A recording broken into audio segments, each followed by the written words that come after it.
embarrassed. But I have to say it is a pleasure for me to be here, and I can't understand why I was never part of this group prior to this, certainly being in the industry for 24 years. Certainly it's a great organization, and I've seen so many familiar faces here today. It's been fantastic. But I do want to take this opportunity, and I'm going to read some of this, but I do want to take this opportunity to thank Jennifer, to Christopher, and also Alan and Michael for, they took me out to dinner. They asked me to attend this event, and they asked me to speak. And to be honest with you, I wanted to turn them down because I really don't do too much of this. But then I reconsidered because, you know, I've been lucky my entire life. Things have worked out very, very well for me, and I've got a few interesting stories that I'd like to try to relate to you. The one thing that I did notice, though, is that I didn't realize the crowd was going to be so tough. To be honest with you, I was a little late, and I ran into the men's room. And just as I was coming out, this guy yells to me, he says, "Hey, buddy, around here we teach our kids to wash their hands after they go to the bathroom." And I looked back at him and I said, "Well, where I grew up, we teach our kids not to piss on their hands." And then he says to me, he says, "Oh yeah, where are you from?" And I said, "I'm from Canada." He says, "Man," he says, "I thought the only people that came from Canada were hookers and hockey players." And I said to him, I said, "Watch it, buddy, my wife's from Canada." He says, "Oh yeah? What team does she play for?" I do want to take this opportunity, though, to congratulate Bob Berner, the marketing manager for Morstan General Agency, on his Distinguished Insurance Service Award, and also John Parise and Marion, of course, for having this great party. And as Michael has left, he's a good friend and certainly does great work in the community. I want to congratulate him on his Community Service Award as well. PIA has certainly done a wonderful job over the last 65 years, and they continue to do incredible work for the insurance industry. They provide a wealth of information and updates to the insurance agents of New York, Connecticut, and New Jersey. And needless to say, so many things have changed in the industry over the last few years. It has become so important for all agents to be kept up to date on new developments, changes, and regulations, and also new legislation. I have to say that I truly enjoyed my 24 years in the business, but the changes happening on the health insurance side of the business has become a never-ending stream of changes and regulations, and then more changes, and then more changes. So it was a whole lot easier when I broke into the business in 1988, and I actually broke in with the gentleman that's here today, is Steve Diamond. I had suffered an eye injury at practice, and it was kind of the best thing that ever happened to me because it made me realize that my career was over. People try to hang on for a fair amount of time after they really have outlived their ability to play in the league. And even though I worked for 7 seasons, you know, I worked during the summer, which many of the players did in my day, and I experimented with a variety of different businesses. The insurance industry turned out to be a real blessing. As I said, I originally started off in the property casualty area and then moved to the medical insurance side, and it was a great time. You know, at that point in 1988, there was a consolidation of the Blues, and needless to say, there was great opportunities on the health insurance side. We actually grew the firm from 4 people to becoming a public company of 125 offices around the country, and we were the 7th largest property casualty firm in the country. My partner and I decided that we didn't want to be public any longer. We bought ourselves back, and just recently we sold to a venture capital firm. So I must say that it's been a great experience for me. It's been a great industry for me, and I certainly didn't think I was going to get into the business after I retired, but it's been great, and needless to say, I'm sure you people feel the same way. I did grow up in a different environment, though. I must say that. I grew up in a town of 1,500 people in northern Alberta, and everybody there basically played hockey. All the boys that I knew played hockey, and the reason was it was so god darn cold that everything froze up. There was really only 2 seasons there, winter and July 1st. There were plenty of days that it was 40 below and I didn't have to go to school. All the schools closed at 40 below, but it was just a different environment. And I used to listen to the radio and listen to the Stanley Cup. And when I heard them talking about the guys carrying around the Stanley Cup, that's really what I dreamed about. Most of the guys at that time went into the junior ranks. College just wasn't an option. Many of us quit school in order to play junior hockey, and it was brutally tough because the coaches there just basically controlled everything. We used to have to travel through the prairies of Canada, 12, 14-hour bus rides. And it was flat and it was cold. And it was probably the only place in the world you could watch your dog run away for 5 days.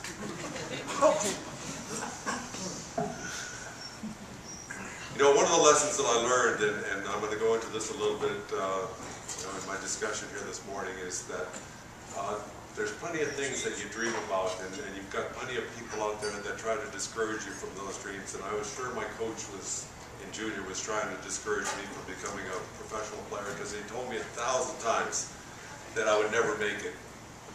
And as it turned out, I was the first player drafted off that team. And I was out framing houses that summer when I heard that I was going to be, I was picked up by the New York Islanders, and that was the first thing that I asked is, who? New York.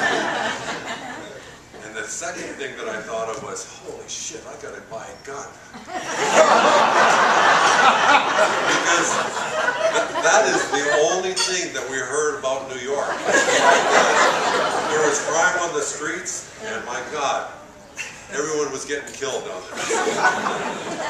As it turns out, I came down here to sign my first pro contract, and I was absolutely amazed at how beautiful it was. I still have a hard time convincing the people back home that there are trees here and there are farmlands here. And I felt like I was the richest man in the world because I signed my first pro contract for $12,500. A little different from my son. Right now he's making $2.5 million. I asked him if he would please adopt me. But what I really want to talk to you about today is it's about probably the gentleman that helped me the most and really helped me become, I think, the success that I've become, and that's Al Arbor. Al never really got the recognition that he deserved, and I always say he was the best motivator that I had ever met. If he would have gone into business, he would have been a multi-millionaire because he knew exactly the buttons to press with people, to get the most out of those people. And he was just a father figure to most of us, because many of us at that time were like 19, 20, 21. And he just celebrated his 80th birthday just recently. And it gave me the opportunity to really call him and thank him for everything that he had done for me. Everything that I learned in hockey was instrumental in the business community. I look back at what he taught me, and each of those lessons applies directly to the business world. He brought us along slowly and gave each player the opportunity to succeed. And I remember one of his sayings, and it really says it all. Good is the enemy of great. Good is the enemy of great. It's so true, because so many people get to good, but not that many get to great. Al demanded respect and nothing less. I remember a time when we were going kind of bad, and we had just finished up a practice. And we walked into the locker room, and there was a raw egg in everyone's spot. And so we were wondering what's going on. And so we were all sitting there, and Al would come into the room, and he would just pace around the room. And he said to us finally, he says, if you guys would have had that egg in your pants over the last 10 games, none of them would have been broken. So at that time, one of the new players that we had gotten, a guy by the name of Pat Price, he grabbed his egg and he went up behind him and he smashed the egg on Al's head, right? And we just cringed. And Al turned to this guy and he said, his face was bright red, and he says, "Pricey, I don't know how long it's going to take, but you're out of here." Within 2 weeks, he was gone. And that's the kind of respect that Al demanded from his players, and he got it, believe me. The most important thing that I think that he instilled in me was that the only way that you can be successful is to have goals, numerous goals. And he showed up at training camp the first year, the second year that I was at the team, and normally you go out and you practice for about 20 minutes. You get your new equipment, you go out and you practice for a little while, just break them in a little bit, and then you're gone. So 2.5 hours later, he pulled us into the center of the ice after we had skated our asses off, actually. But he says, one of the things that I'm going to teach you is that we're going to have goals. And our #1 goal is to win the Stanley Cup. But for this year, we're going to cut our goals against down by 100, and we're going to get 60 points. To the T, we were 100 less goals. We had 59 points, so we were one short of that, so he failed. But he really did instill the thought process that you must have goals. And even though I've got quite a few of them now, I'm not sure whether they're goals or bucket list items. So we had some pretty good success. You know, the 73, 74, 75, we made the playoffs. We actually beat our arch rivals, the Rangers, out in the first series. And we ended up in a series against Pittsburgh Penguins, and we ended up losing the first 3 games. And I remember it really well. Is the fact that Al called us into the middle of the ice, and he basically yelled at us. He says, "If there's anyone here right now that doesn't think that we can win this series, I want you to leave. I don't want you on this team because we are going to win this series." He says, all I'm asking you to do is win 1 shift at a time. Just go out and win 1 shift at a time, and then win the next shift, and the next shift, and the next shift. And we ended up being the first team since 1940 that won 4 straight after going down 3-0. We went into the Philadelphia series, same thing. We lost 3, and then we tied it up, and unfortunately we lost in the 7th game. But sometimes the end result or the end goal looks so daunting and impossible, but when you break it down into the tiny segments, it isn't that difficult.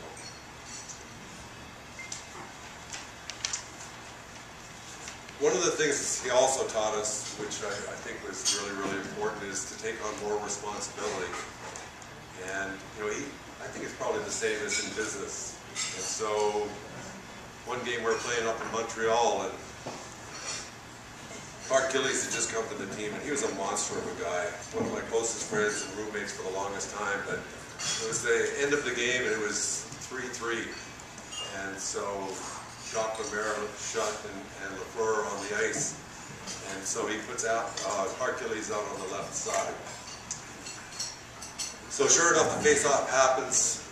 The puck kind of comes back towards Denny Potvin, and Denny Potvin pinches in, so Clark Gillies backs him up, just perfect. It was just everything that he was supposed to do. And so he looks up and he sees Guy Lafleur, who's one of the best players in the league at that time, and one of the shiftiest players coming down on him. And so he's backing up, and he doesn't skate all that well going backwards, but he's going there to keep the pad. And Guy Lafleur comes down, and they get to about our blue line, and Guy Lafleur makes a little fake like this. And Clark kind of goes with him, and he goes across like this, and Guy Lafleur puts a puck through his skates in and scores a goal, and we lose the game. So we're sitting in the locker room, and everyone's sad, and Clark's got his head down, and Al walks around, and he stops right in front of him, and Clark looks up at him, and he says, "Al, I'm sorry, I guess I should have kept my legs closed." And Al looks down at him, and he says, "No, your mother should have kept her legs closed."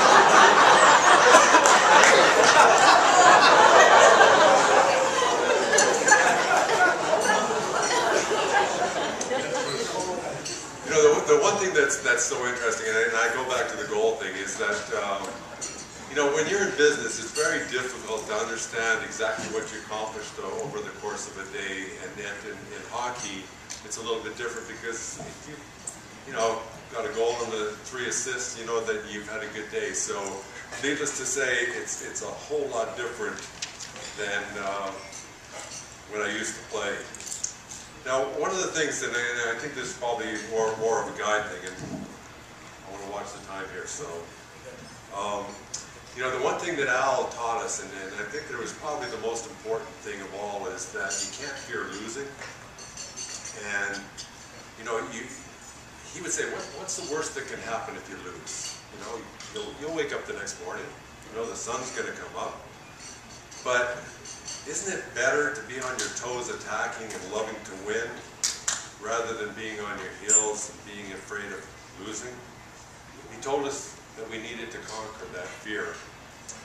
And so I'm going to tell you a little story about one of the toughest guys in the league, and that was Clark Gillies, and again, he was my roommate. And you know, the game of hockey is a game of intimidation. It really, truly is. There's a lot of talk that goes on out there, and if you're afraid of somebody, you play a little differently.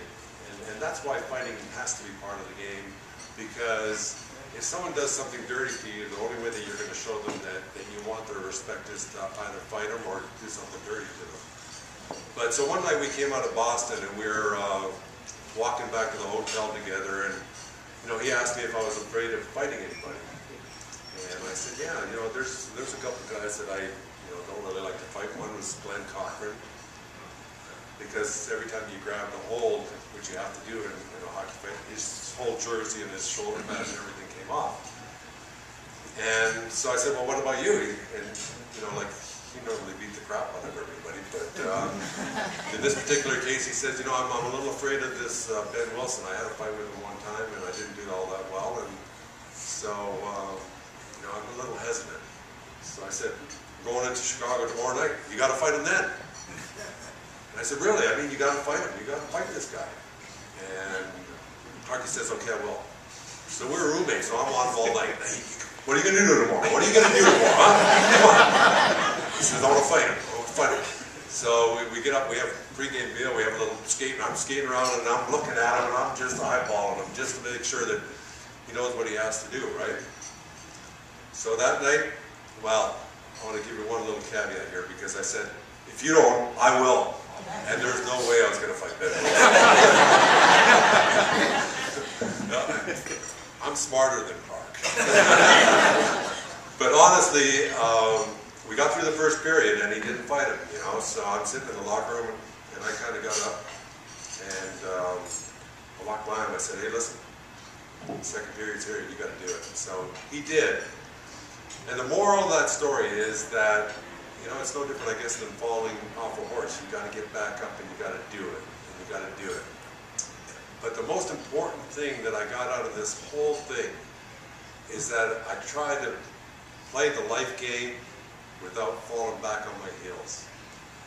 That realistically, there is no fear of losing or failing. All you really learn from that is the fact that if you did your best and you tried your hardest, you just got to be better. And Al taught us all these things. It was absolutely amazing how much this guy instilled all these thoughts in our mind, which we carried, you know, through to the business community. Last thing, and then maybe we could open it up to some questions. He also drilled it into us that there is nothing that you can do about something that you did 3 seconds ago, 5 minutes ago, 5 years ago. You can't do anything about it. He says, learn from it, file it, and forget it. That's it. Let's move forward. And I'm going to just talk about a situation in the last, we were in the 1980 Stanley Cup. It was, we went down there, we were winning the series 3 games to 2. And we went down to Philadelphia. And my line was basically -3, which means that we had 3 goals scored against our line. And we basically lost the game for the team. I mean, we could have won this series right there. And I remember it was just absolutely silent on the bus. And John Tonelli leans over to me and says, "We got to be the heroes tomorrow." And as it turned out, he was the guy that passed me the puck that enabled me to score the goal, which changed my life, and also brought the Stanley Cup to Long Island. And it really is the truth. You can't do anything about yesterday, but needless to say, you've got tomorrow. And that's another lesson that Al taught us. The last thing I'm going to close it with is that, based on my speech, you probably think that I think a lot of Al Arbor, and you're absolutely right. We didn't win because we were faster than other teams, and we didn't win because we were stronger than other teams. We didn't win because we were more talented. We won because Al taught us the importance of hard work, character, disciplines, teamwork, sacrifice. And most of all, he taught us to have a burning desire to win and succeed. Seems to me that these might be a valuable lesson for anyone to learn. And I'm going to close with, when you analyze success, I would think that one measure is, of the people you have come in contact with, how many have you helped or positively affected? On this alone, Al is head and shoulders above the rest. Just ask the players he played with or who played for him. So, that's my tribute to Al Arbor. Great guy.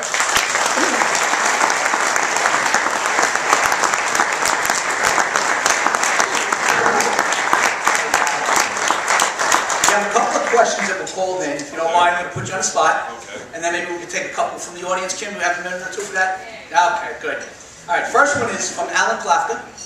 Nobody really plans to pursue a career in insurance. When you were playing hockey, what future plans did you have in mind for your career after the NHL, and how did you get into the insurance business? Well, as I said, I worked for 7 summers while I played, and a good friend of mine, Eddie Blumenfeld, had said that based on what you're making, you're not going to be able to retire after you finish playing. So I did a little bit of everything. I actually worked for a bank for a summer, and I worked for a direct marketing company. I worked for a sporting goods store, and then I got fairly entrenched in the real estate business. And then,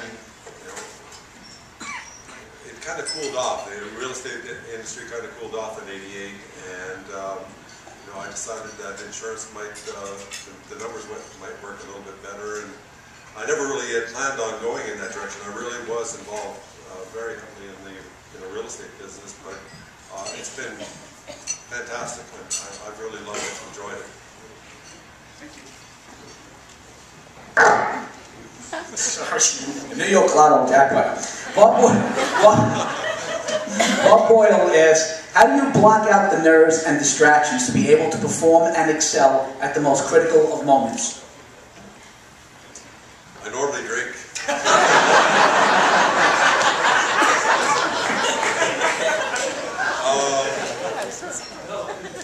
That's a good question, really. I mean, in hockey, it was so easy. You just got in a fight or hit somebody. But it doesn't work with clients. I would have to say that, I really try to prepare well for the situation, and then I try to be ready for anything that comes my way.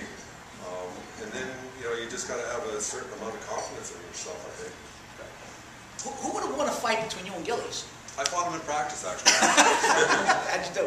Oh, we did pretty good. I must tell you, that's a funny thing, because we did fight in practice one day, and then we used to fight a lot in practice. Actually, some of the guys, and this is something that I wanted to mention, is sometimes guys didn't have the right goal. They would come to our team, and they didn't want to put the team first. They put themselves first. And we would weed them out, really. I mean, we would fight them in practice, just to show Al and Bill Torrey that they didn't belong. And normally they would get traded, and this is no different. Like, bad employee spoils the whole bunch, really. Did that answer the question? That did. Anybody from the audience? Jeff? Bobby. No, don't tell them that you beat me at golf. Islander hockey was never the same after the glory years. You talked about tomorrow. What do you think is going to be in Brooklyn? And life after Charles. You one of the prospective buyers of the team? No, it's truly disappointing for me to see the team leaving. I mean, I think that it's been it's Long Island. It's the Islanders, you know. Like, I mean, it's just so disappointing to see them go to Brooklyn. But I've got kind of a thought that maybe they might come back. The arena there just doesn't suit hockey, and you know, with the refurbished Coliseum, there might be a possibility that they do come back. Good. Anybody else? Bobby, thank you. Okay, thank you so much.